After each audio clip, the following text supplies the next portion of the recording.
वासुदेवेन्द्र योगीन्द्रं नत्वा ज्ञानप्रदं गुरुं मुमुक्षूणां हितार्थाय तत्त्वबोधो विधीयते.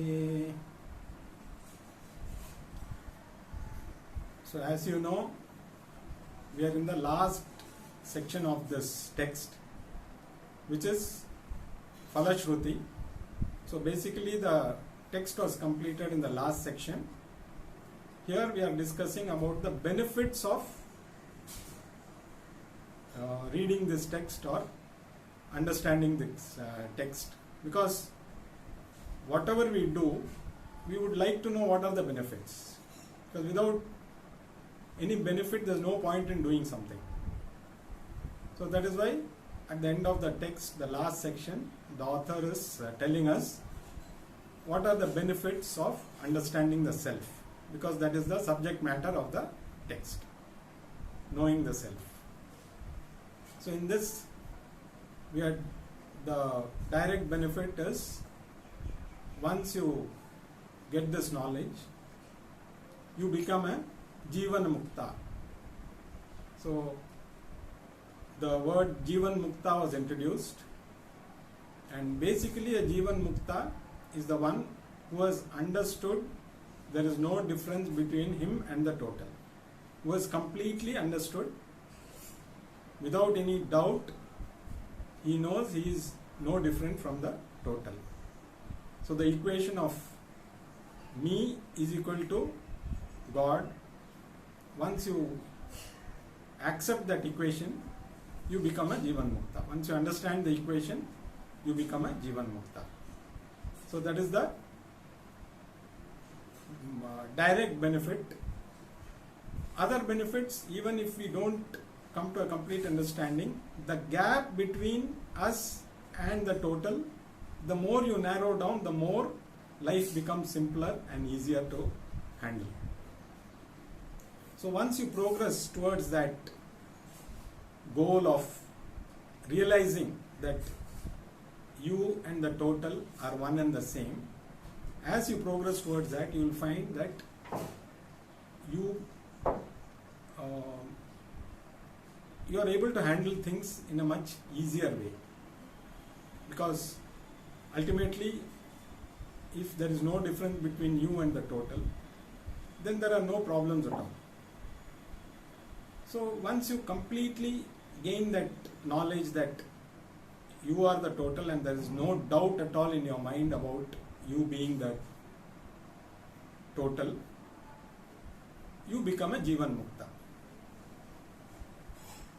And then after describing what is a Jivan Mukta, the last verse said,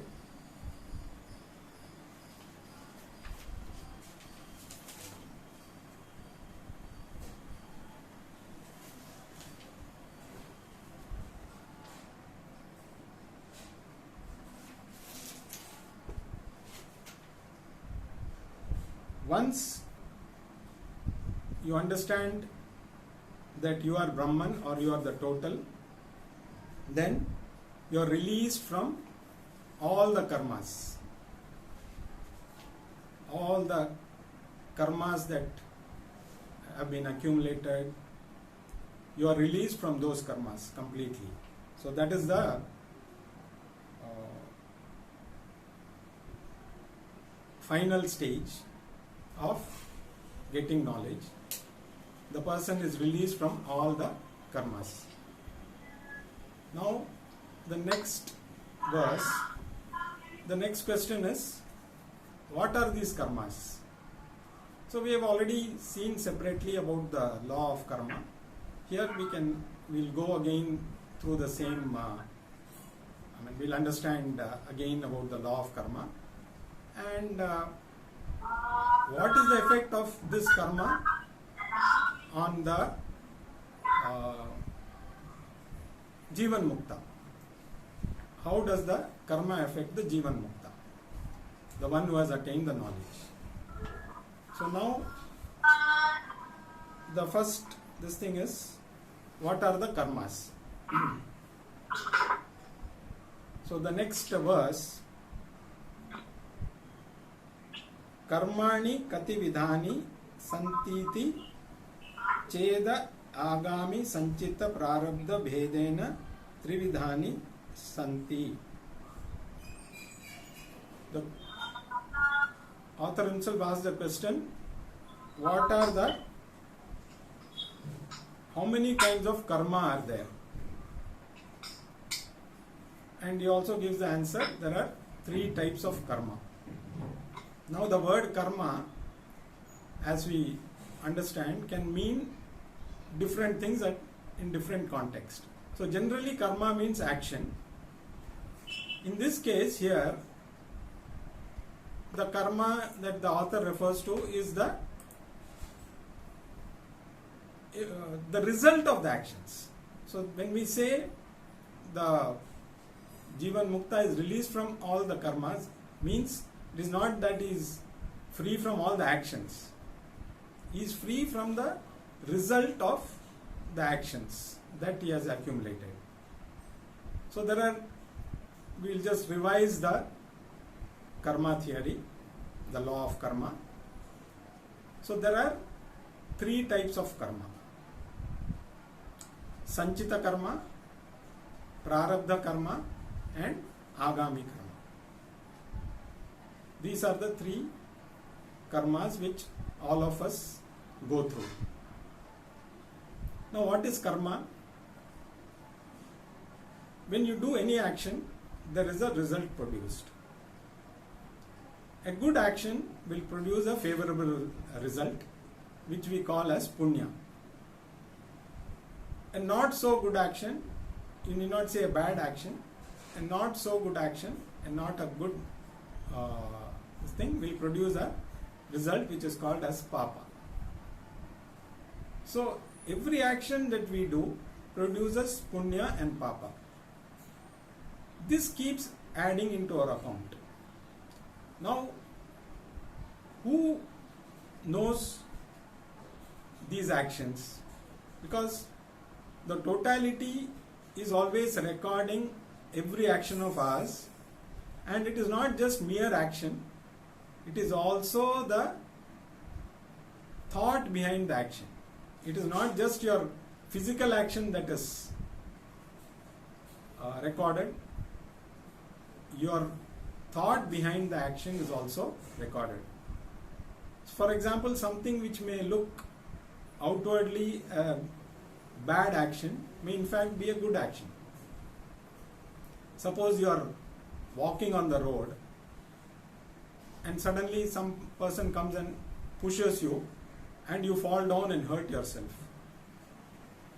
So you feel very angry, you get up and look back at that person and you want to shout at him or you want to get angry with him. Then he tells you, one vehicle was coming towards you, I just pushed you away so that you don't get hit by the vehicle. Then the entire perception changes. What looked like a bad action, somebody trying to hurt you, becomes a good action because the intention of that person was to help you. So this action, by law of karma, that person gets punya, though outwardly you can look at it saying he has hurt you. So like this there are many examples.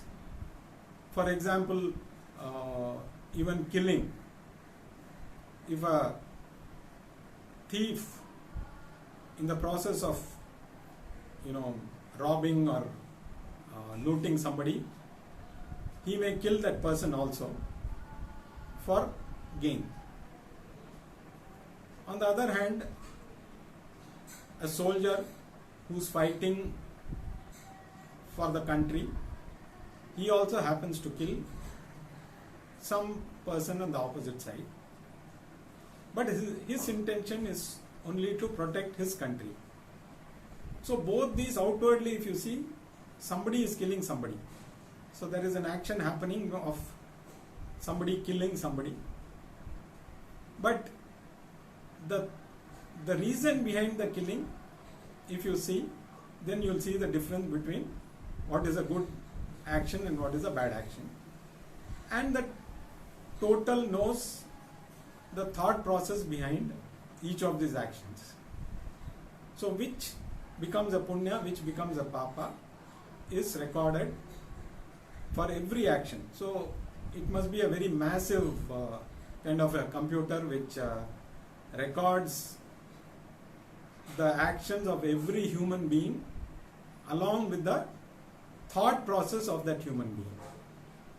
It's only human beings because when it comes to any other being, there is no papa or punya. Only as a human being you can do papa and punya, because only as a human being you have the ability to judge what is right and wrong. And you also know what is wrong. Still we tend to do so many things which are not right. So with the understanding of knowing what is right and wrong when you do an action, definitely there is a good and bad effect of that, which animals don't have. Animals and other beings, they don't have to go through this because they are only driven by the direct instincts.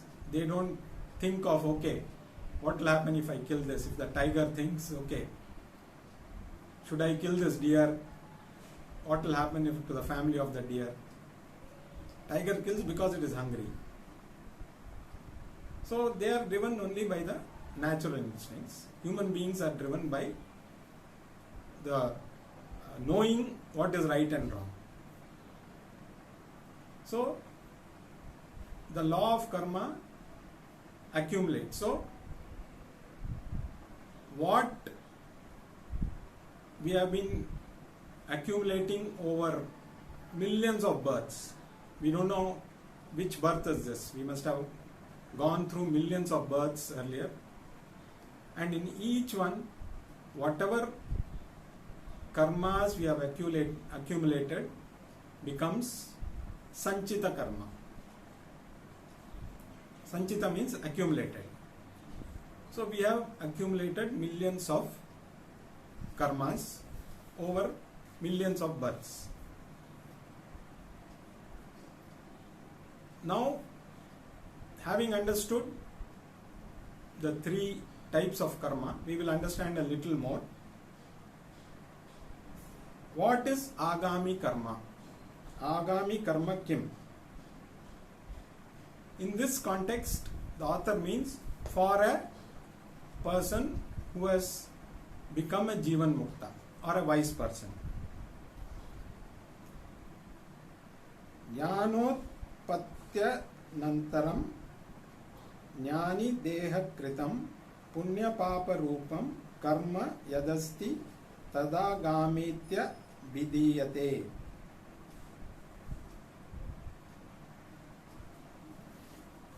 After attaining knowledge, whatever the karma the wise person does is called as agami karma. For a wise person, the agami karma starts after he attains the knowledge. Once his doubt are completely cleared and he is firm in the knowledge that he is that total, whatever karma from that point he accumulates is called as agami karma. This is for the wise man. For a normal person like us, agami karma starts from the time you start to understand things.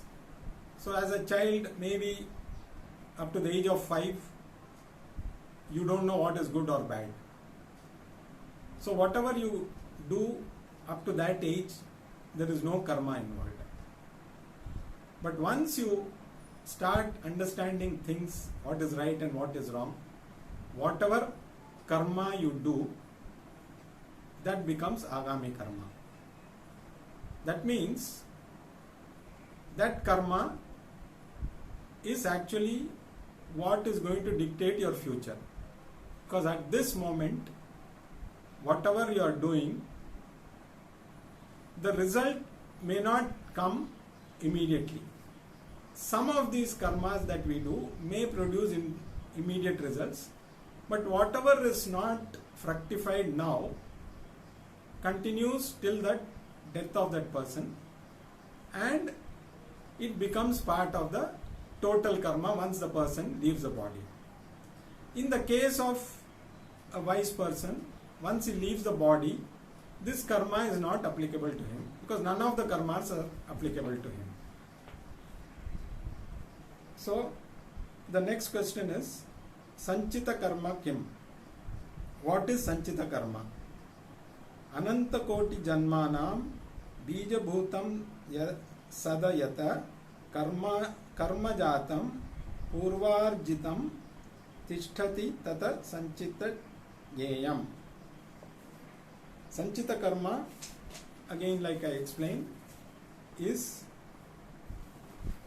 the karmas accumulated over millions of births. They are available in seed form. So you can never escape the law of karma. At this moment, whatever you are going through, whatever you are doing, if it doesn't fructify, it goes into your Sanchita karma and remains there till you get a next birth. So we may get, if we break the law, we may get caught by the law as per the rules laid down by our constitution, our legal system. If we break those laws, we can get punished immediately. But some people, even with that, they can escape, because there are a lot of loopholes in the law. But there are no loopholes in the law of karma. You can never escape. Even if you feel you have escaped, even if you have escaped for the time being, you can never escape the law of karma. If you escape in this birth, you are going to get caught in the next birth. So that is what is Sanchita karma, where all the karma that you have accumulated over millions of lives is available in seed form, ready for, it is like your fixed deposit.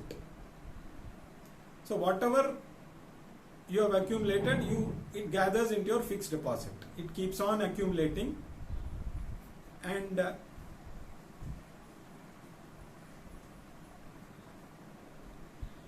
prarabdham karma kimititi cheta. What is prarabdha karma is the next question.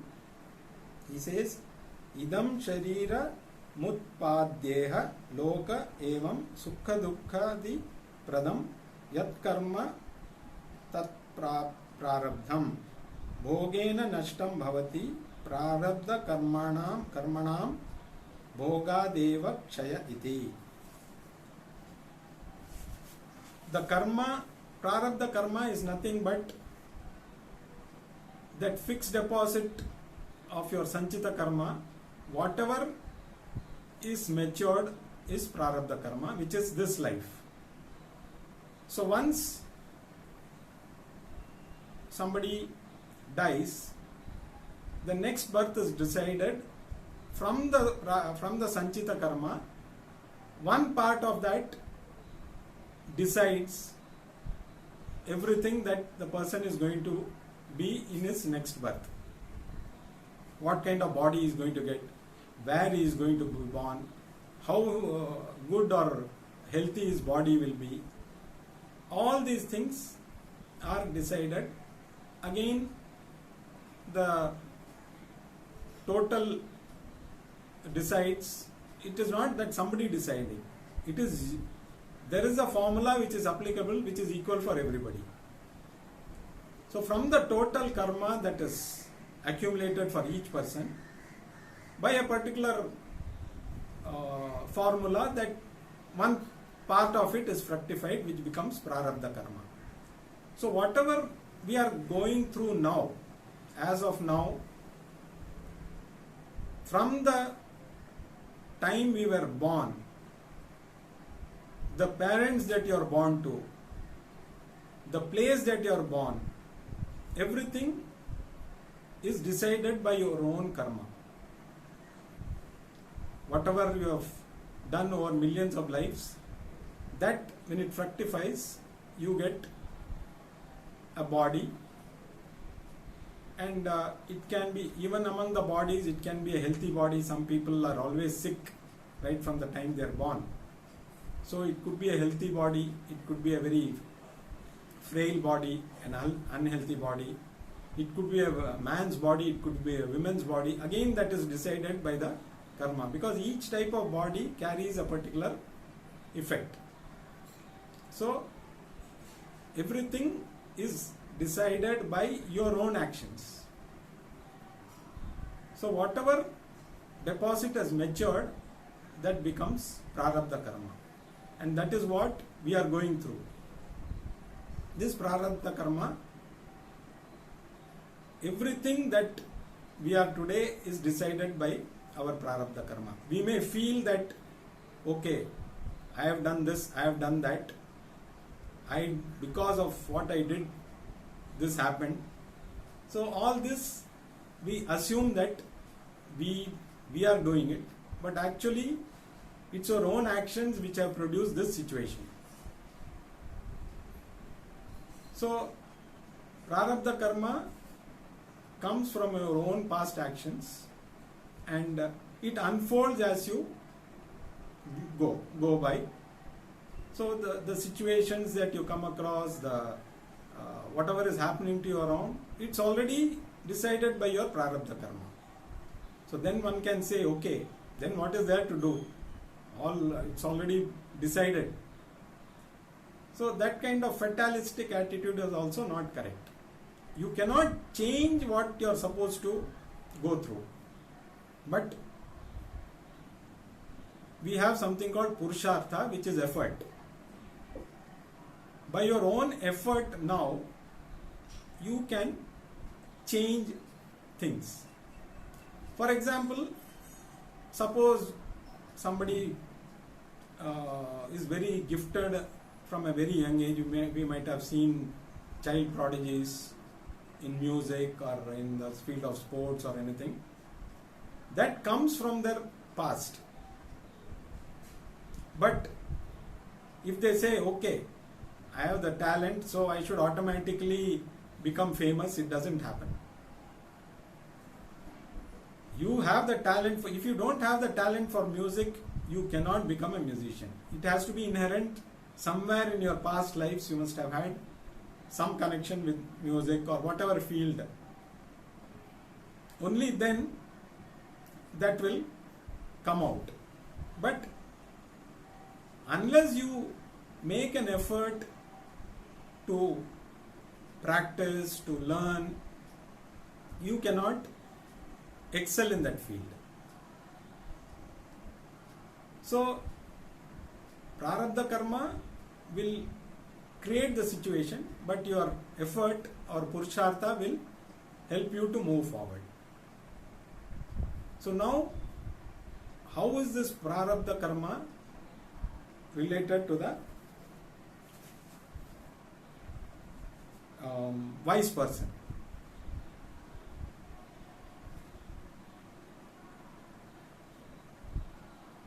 Now before that, what happens to the wise person with regards to the sanchita karma? Sanchitam karma brahmaivamasmiti nischaya jnanena nashyati. Once the person gets the knowledge, the complete knowledge, all the sanchita karma gets destroyed completely. Because once you realize that you are the total, there is no karma at all. So the knowledge brings the destruction of all the sanchita karma. So automatically there is no more sanchita karma for that person. Agami karmapi jnanena nashyati kinchagami karmanam Nalini Dala Gata Jala Vajja Jnaninam Sambandho Nasti. Agami karma again is destroyed by knowledge. So whatever, once the person gains knowledge, whatever karma he accumulates, automatically it gets destroyed. He doesn't accumulate that because his sanchita karma is already destroyed. It doesn't accumulate anywhere. So the jnani is like a water on a lotus leaf. The water on a lotus leaf is separate. Though it stands on it, it is not connected to it. Similarly, the jnani is not, though he is connected to the agami karma indirectly, he doesn't have any connection with that directly. So that is what happens to the agami karma. So basically, for a wise person, the prarabdha karma continues. The sanchita, once he gains knowledge, the sanchita karma is completely wiped out. The agami karma is again not going to affect him at all, because once the sanchita karma is washed off, agami karma, as it happens, will not get accumulated. But what about the prarabdha karma? Prarabdha karma is already fructified. You cannot do anything with it. So prarabdha karma for anybody can be exhausted only by going through that life. Whether you have to suffer or you enjoy till the last breath, depends on your prarabdha karma, and it gets exhausted for everyone. And it is true for the wise man also. It gets exhausted the moment the body, you leave the body. For the wise man, there is no further life, there is no further body, because all his karmas have been destroyed. But for others, it is punarapi jananam, punarapi maranam. So we get into the next cycle. Again, a part of the sanchita karma becomes mature. You gain another body. We don't know what kind of body, because at this moment you know you have a human body. That's why they say make use of it, get the knowledge, and get relieved from this cycle of birth and death. Otherwise, keep on going around. This life is over. Okay, you don't know what you're going to get into next.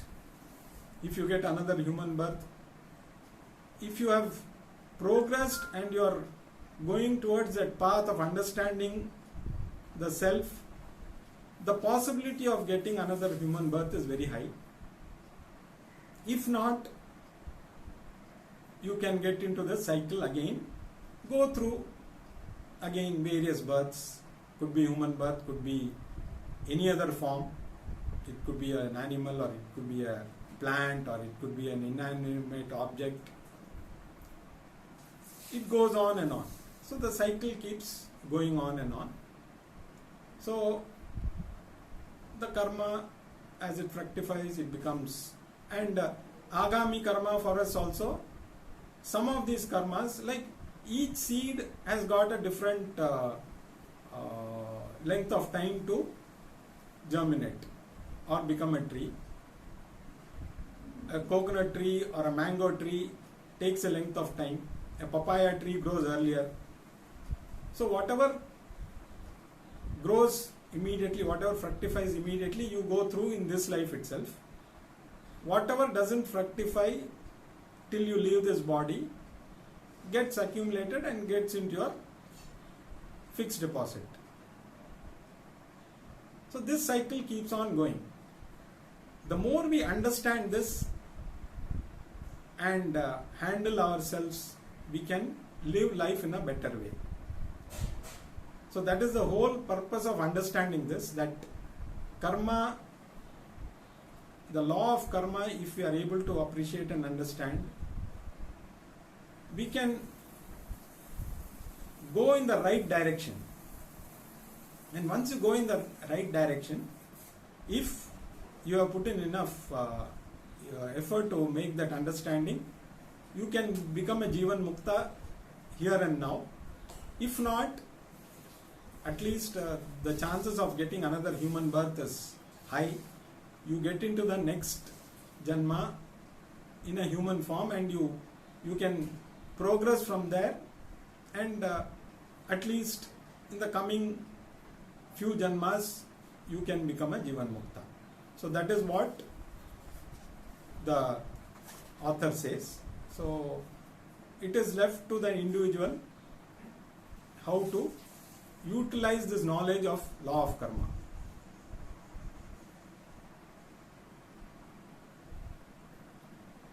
Now,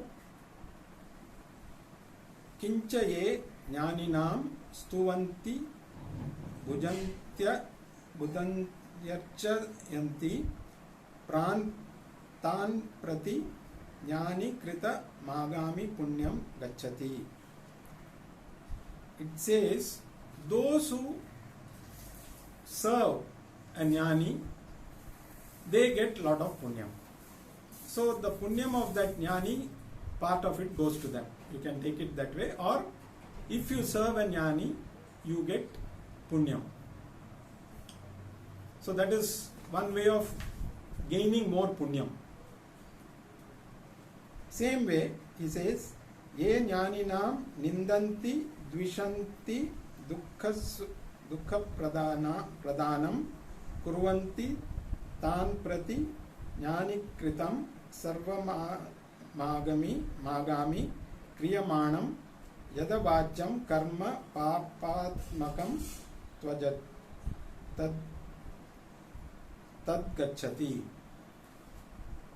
On the other hand, if you abuse or you ill-treat or you don't take care of a jnani, it results in papa for the individual who does that. So basically it says we should respect, we should take care, we should serve a jnani by whatever means we can. You gain punyam, and if you abuse, you ill-treat a jnani, you tend to get papa. So it's very simple. Tatha chatma vid samsaram titva brahmananda mihaiva prapnoti. So by knowing Brahman or understanding Brahman, the total, you gain fullness here and now. In this very life, you attain Jivan Mukti. Tarati shokamatmava viditi shruteiha. So as the Shruti says, the Vedas say, the knower of Atma crosses sorrow. Tanum tyajatu va kashyam swa pachasya grihe tava jnana samprapti samaye mukto sauvigata saya iti smritescha.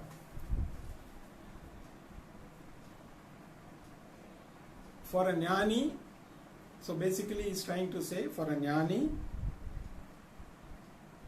whether he leaves his body in the holy place of Kashi, or even the house of one who eats dog meat, it doesn't make any difference to him. So basically, the jnani is beyond all this. So it doesn't matter where he leaves the body. because they say Kashi is a very holy place. If somebody leaves their body in Kashi, in fact, there is a place in Kashi where people go and live there till they die. So there is a particular place there where people book, they go and stay there once they know that their days are numbered. So they believe if you die in Kashi, you gain mukti. So that is one belief. There could be some truth, but as per the Shastras, unless you gain knowledge, you cannot gain mukti. Maybe you will get a better life if you leave your body in Kashi. At the same time, for a jnani, it doesn't matter whether he leaves his body in Kashi or, as per the text, he says, in the house of a person who eats dog meat. So it's a very extreme, he just wants to differentiate the two extremes, where one is a very holy place to leave the body, other place is, you don't associate anything good with a person who eats dog meat. So, but for a jnani, he doesn't bother whether you leave your body here or there. For him, he has attained mukti, so it doesn't matter to him because the body becomes useless. Once you leave it, it's for the others to take care of it. The person himself doesn't come back in any other form in future. So with this, he says, Tat iti Tattva Bodah Prakarnam Samaptam. Thus ends the text called Tattva Bodah.